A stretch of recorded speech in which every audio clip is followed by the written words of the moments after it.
Hello food lovers, welcome back to our channel. నేను మీ రాణి Erramsetti. Friends, ఈరోజు recipe వచ్చేసి నోట్లో వెన్నలా కరిగిపోయి పెసరపప్పు నువ్వుల లడ్డు అండి. చాలా చాలా టేస్టీగా ఉంటుంది. చాలా సింపుల్గా చేసుకోవచ్చు. నోట్లో పెట్టుకుంటే ఇట్టే కరిగిపోయేలా ఉంటుంది. ఎప్పుడు శనగపప్పు లడ్డు చేసుకుంటూ ఉంటాం, కానీ ఒక్కసారి ఇలా పెసరపప్పుతో లడ్డు చేసి చూడండి. టేస్టీగా ఉండటమే కాకుండా ఎక్కువగా చేసుకోవాలి అని అనిపించేలా ఉంటుంది. ఆ ప్రాసెస్ అంతా చూద్దాం. వీడియోని ఫస్ట్ నుంచి లాస్ట్ వరకు స్కిప్ చేయకుండా చూడండి. అలాగే ఛానల్ని ఫస్ట్ టైం వాచ్ చేస్తున్న వారు సబ్స్క్రైబ్ చేసుకుని పక్కనే ఉన్న బెల్ బటన్ని క్లిక్ చేయండి. నేను రెసిపీ పోస్ట్ చేసిన వెంటనే మీ ఫోన్కి నోటిఫికేషన్ వస్తుంది. ఓపెన్ చేసి చూసి మీరు కూడా కుక్ చేసి ఫ్యామిలీకి సర్వ్ చేయండి. సింపుల్ ప్రాసెస్తో టేస్టీ రెసిపీస్ని చూపిస్తానండి. అన్నీ కూడా మీకు నచ్చేలా ఉంటాయి. ఇంట్లో ఉన్న ఇంగ్రీడియంట్స్తోనే ఈజీగా చేసేసుకోవచ్చు. దానికోసం 1 కప్పు నిండా పెసరపప్పు తీసుకోండి. ఏదైనా బౌల్తో కానీ గ్లాస్తో కానీ ఇలా మెజరింగ్ కప్తో కానీ పప్పుని కొలిచి తీసుకోండి.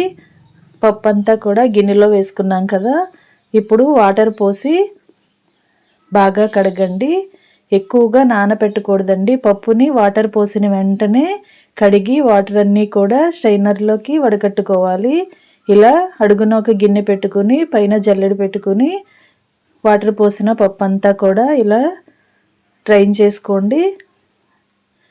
అన్నీ కూడా పప్పులన్నీ కూడా ఇలా జల్లెడలోకి వేసేసుకోండి. పప్పు అంతా కూడా పలుచగా చేసుకున్నట్లయితే పప్పులో ఉన్న వాటర్ అన్నీ కూడా చాలా ఫాస్ట్గా కిందకు వచ్చేస్తాయండి. పప్పు అనేది తేమ లేకుండా వాటర్ అన్నీ కిందకు వచ్చి పొడి పొడిలాడుతున్నట్లుగా రావాలి. వాటర్ అన్నీ కిందకు వచ్చేసిన తర్వాత నెక్స్ట్ ప్రాసెస్ అనేది చూద్దాం. 2 నిమిషాల పాటు ఇలా జల్లెడను పెట్టుకున్నట్లయితే వాటర్ అన్నీ వచ్చేస్తాయండి. ఇప్పుడు స్టవ్ ఆన్ చేసి కళాయి పెట్టుకుని ఫ్లేమ్ మొత్తం తగ్గించండి. లో ఫ్లేమ్లోనే మనం పప్పు అంతా కూడా కళాయిలో వేసుకుని బాగా ఫ్రై చేయాలి. పప్పులో ఉన్న తేమంతా కూడా ఇంకిపోయేంత వరకు కూడా బాగా ఫ్రై చేయండి. తడిగా ఉన్న పప్పుని వేసాం కాబట్టి కళాయికి అంటుకున్నట్లుగా అనిపిస్తుందండి. పప్పులో తేమంతా పోయిన తర్వాత మనం ఈజీగానే దీనిని ఫ్రై చేసుకోవచ్చు. పప్పులో ఉన్న తేమంతా కూడా పోయేంత వరకు గరిటెతో కలుపుతూనే ఉండండి. ఇలా గరిటెతో కలుపుతూ ఉంటే పప్పు అనేది మాడిపోకుండా అంతా కూడా ఈవెన్గా ఫ్రై అవుతుంది. లడ్డు అనేది టేస్టీగా వస్తుందండి. ఇలా బాగా ఫ్రై చేసి వాటర్ అన్నీ కూడా ఇంకిన తర్వాత ఎగిరిన తర్వాత 1 టీ స్పూన్ నెయ్యి వేసుకుని నెయ్యి అంతా కూడా పప్పులో కలిసేంత వరకు బాగా కలుపుకుంటూ పప్పుని మరొకసారి ఫ్రై చేయండి. పప్పు అనేది పచ్చివాసన అంతా పోయి కమ్మటి వాసన అనేది వస్తూ ఉంటుంది. ఆ టైం వరకు కూడా ఫ్రై చేయండి. కమ్మటి వాసన వస్తే లడ్డు అనేది మరింత రుచిగా ఉంటుంది. పప్పు వేగిందో లేదో ఒకసారి మనం 2 పప్పులను నోట్లో వేసుకున్నట్లయితే బాగా క్రిస్పీగా కమ్మగా అనిపిస్తాయండి.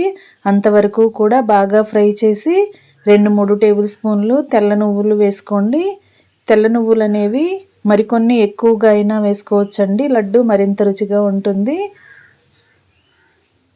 1/2 కప్పు వరకు అయినా వేసుకోవచ్చు. నువ్వులు కూడా ఎక్కువగా ఫ్రై అవ్వాల్సిన పని లేదండి. అవి త్వరగానే చిటపట్లాడతాయి కదా. కళాయి వేడికి పప్పు వేడికి నువ్వులు అనేవి ఈజీగానే ఫ్రై అయిపోతాయి. స్టవ్ ఆఫ్ చేసుకుని మొత్తం అన్నీ కూడా బాగా చల్లారనివ్వండి. ఇలా పప్పులన్నీ కూడా బాగా చల్లారేంత వరకు పల్చగా గరిటెతో కలుపుకుంటూనే ఉండండి. పప్పుని అలా కళాయిలో వదిలేసామంటే అడుగున కళాయి వేడికి పప్పులు అనేవి మాడిపోయే ఛాన్స్ ఉంటుంది. స్టవ్ ఆఫ్ చేసిన తర్వాత కూడా పప్పుల్ని బాగా కలుపుకుంటూ చల్లారనివ్వండి. మొత్తం అన్నీ బాగా చల్లారిన తర్వాత మిక్సీ జార్లోకి వేసుకుని మూత పెట్టి మెత్తని పిండిలాగా గ్రైండ్ చేయాలి. ఇలా మెత్తని పౌడర్ లాగా గ్రైండ్ చేయండి. బరక అనేది ఏమీ లేకుండా పిండిలాగా వచ్చేంత వరకు గ్రైండ్ చేయండి. అప్పుడే లడ్డు అనేది నోట్లో వేసుకుంటే వెన్నెలా చాలా సాఫ్ట్గా టేస్టీగా వస్తుందండి. పిండి అంతా కూడా బాగా గ్రైండ్ అయిన తర్వాత ఒక గిన్నెను తీసుకుని జల్లెడ పెట్టుకుని పిండి అంతా కూడా జల్లెడలో వేసుకుని బాగా జల్లించాలి. పప్పులో ఏమైనా పలుకులు అనేవి ఉంటే జల్లెడలోకి వచ్చేస్తాయండి. జల్లించుకున్న పిండితో లడ్డు చేసుకుంటే చాలా చాలా టేస్టీగా ఉంటుంది. ఇలా మొత్తం అంతా కూడా జల్లెడ నుండి గిన్నెలోకి వచ్చేంత వరకు జల్లించి చివరిగా ఉన్న పప్పు పలుకుల్ని పక్కన పెట్టేసుకోండి. అవి లడ్డూలో వేయొద్దు.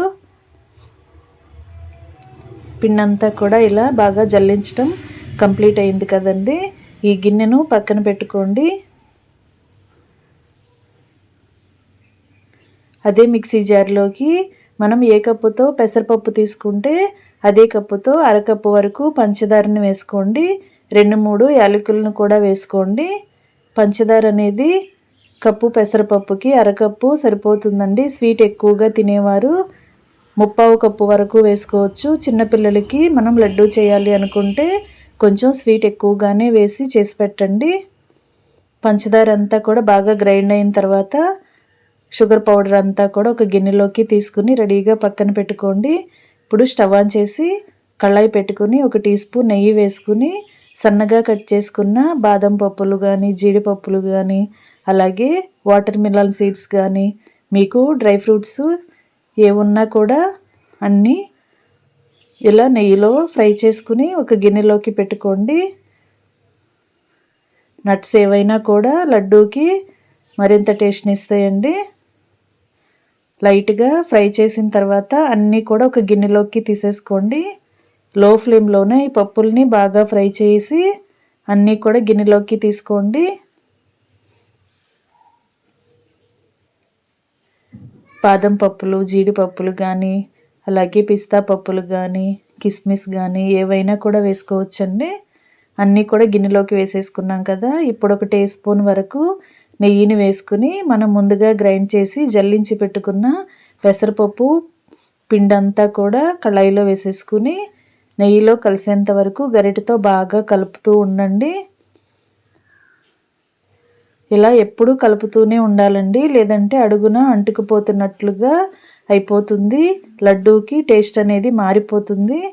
అందుకే పిండిని మాడనివ్వకుండా ఎప్పటికప్పుడు గరిటెతో కలుపుతూనే ఉండాలి. పిండంతా కూడా నెయ్యిలో బాగా కలిసేంత వరకు కలుపుకుని మధ్యలో మరొక టీ స్పూన్ నెయ్యి వేసుకుని మరలా బాగా కలపండి. నెయ్యి అనేది కొంచెం కొంచెంగా వేసుకోండి. ఎక్కువగా అవసరం పడదండి, కొంచెం వేసుకున్నా సరిపోతుంది. ఇప్పుడు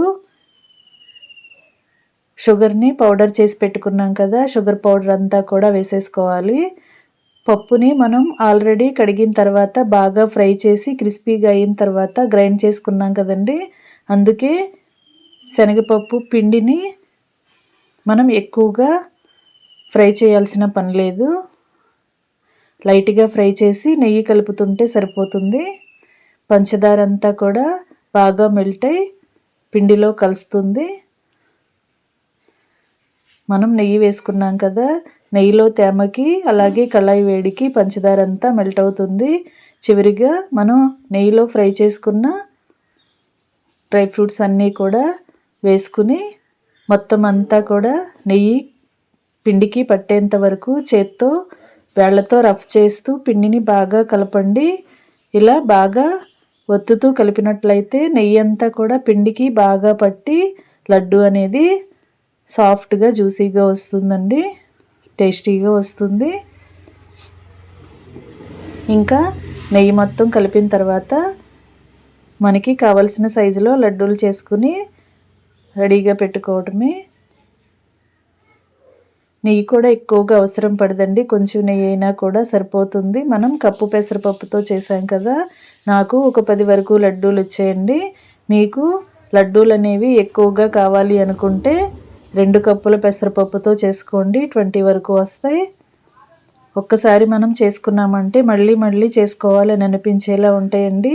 పెసరపప్పు అనేది చిన్నపిల్లలకి పెద్దవారికి అందరికీ చాలా చాలా హెల్త్కి మంచిది కదా. పెసరపప్పుతో చేసిన రెసిపీని పిల్లలకి చేసి పెట్టండి, పెద్దవారు కూడా చక్కగా తినొచ్చండి హెల్తీగా. ఈ పెసరపప్పు లడ్డు నువ్వుల లడ్డు అనేది చేసి చూడండి, మీకు ఈ రెసిపీ బాగా నచ్చుతుంది.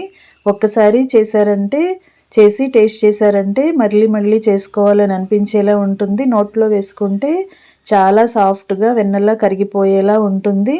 తప్పకుండా ట్రై చేయండి. రెసిపీ నచ్చితే వీడియోకి లైక్ చేసి ఫ్యామిలీ మెంబర్స్కి, మీ రిలేటివ్స్కి ఈ రెసిపీని షేర్ చేయండి. మీరు కూడా ట్రై చేసి మీకు ఎలా వచ్చిందో నాతో కమెంట్ సెక్షన్లో షేర్ చేసుకోండి. మీ ఫీడ్బ్యాక్ని అందిస్తారని ఆశిస్తున్నాను. చాలా రుచిగా, చాలా సాఫ్ట్గా, స్వీట్ షాప్లో కన్నా కూడా ఇంట్లో చేసినవే బాగున్నాయని అనిపించేలా ఈ లడ్డు అనేది తయారైపోయిందండి. తప్పకుండా మీరు కూడా ట్రై చేయండి. మరొక రెసిపీతో మళ్ళీ కలుద్దాం. Thanks for watching. నేను మీ రాణి ఎర్రంశెట్టి.